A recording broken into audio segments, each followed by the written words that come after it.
In order to make Spider-Man fly through the city with the kind of flexibility that you would expect from somebody who's capable of leaping from 50 stories up and swinging through the street below, we had to have flexibility with the movement of the camera. And one of the things that Sam is very conscientious about is trying to make camera moves that don't seem implausible. Yeah. So what you're saying is we do one for the first part, right, and then we'll do one that's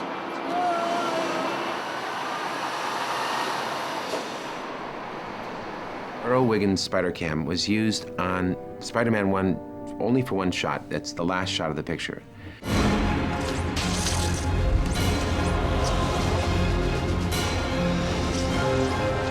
But it was so effective in creating this dizzying, beautiful background plate that we've used Earl Wiggins' rig in Chicago on a number of days of photography there for a train chase sequence.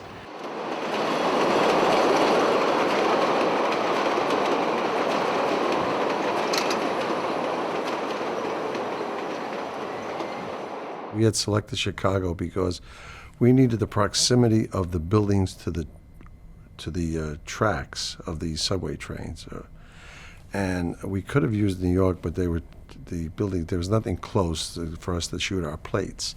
And we went to Chicago in November, and we shot with 17 cameras for 2 days shooting background plates.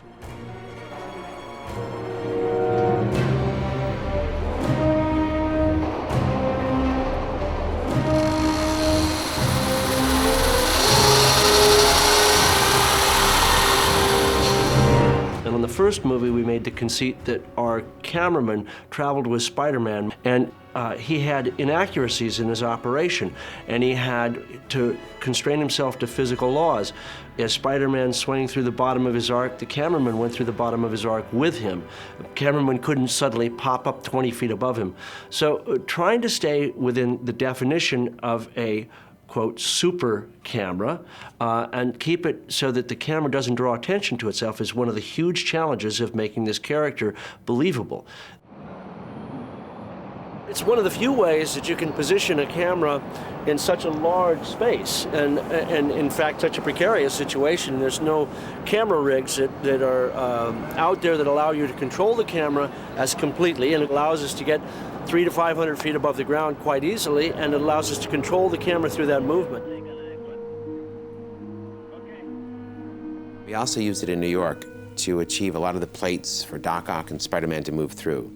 We would take the camera and soar it through the city, blocks and blocks, dropping some 50 stories at a time, to really give the audience the feeling that they were soaring with Spider-Man.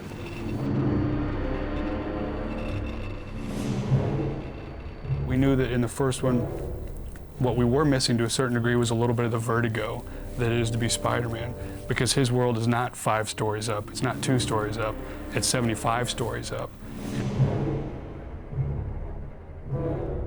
What we needed to do is we had to find a location where the rooftop was going to be in the middle of other buildings. And this is a rooftop I've actually used before for other movies. It's a process. It's dealing with building engineers to get engineering surveys to find out what our limits are per square foot with bodies or just equipment, and working with the mayor's film office, getting our necessary permits. So it's very time consuming, and in the film industry, as much as we try to plan ahead, sometimes with changes it makes it impossible. It's just another aspect to the puzzle that is the filmmaking process. That makes it a little bit harder, but believe me, we couldn't have been happier than to go up on those rooftops, because that is Spider-Man's world. The thing that's so nice about the Spidercam is that we can put our people on the street, we can put people in the buildings, and we have all of the pigeons and the live action components that make the city alive.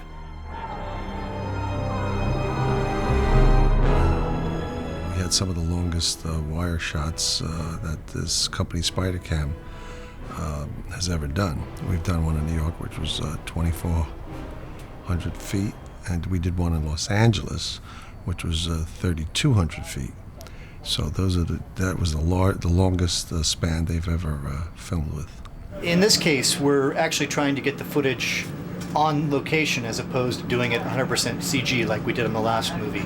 So it's a cheaper way to do the shot this way than it would be to do the whole city in computer-generated buildings and such. We take a model of the city, meaning a computer-generated model, generally something that's shot from satellites, gives us a sense of where these buildings are, accurate to 3 or 4 feet. Then we take in that computer model, we place a camera, and we make a computer-based move through that virtual city. This is the previsualization that we loaded into motion control. The move here is done in Maya. And it would be really hard to follow a Spider-Man out there that doesn't exist. So we do it here first to get all the pans and tilts correct, and then load it into motion control, and off it goes. The idea is to show ultimately what's going to appear in the final movie. And when we bring the program out here and put it into the Spidercam, it duplicates exactly the moves that we made in that model. And because the model was accurate, we have an accurate sense of what we're going to capture here. Very nice, very nice. We're shooting these shots at frame rates as slow as 6 frames a second, meaning the camera is running slower than it normally would. So when you play it back on screen, it appears much faster. The idea is to make the flying sequences poetic enough and evocative enough that you start to get a sense of what it's like to do that.